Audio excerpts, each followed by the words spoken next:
अरे आरे काली कोयलिया तू कवन देशे जात बाड़ू हो।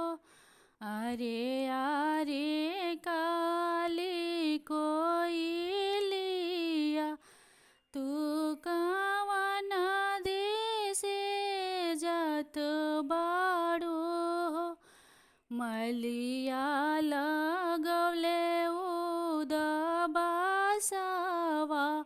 हम वृंदावने जात बानी हो।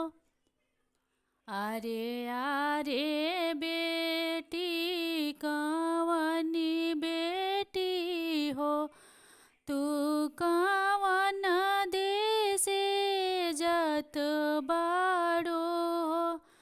पापा जे दिनी कन्यादानवा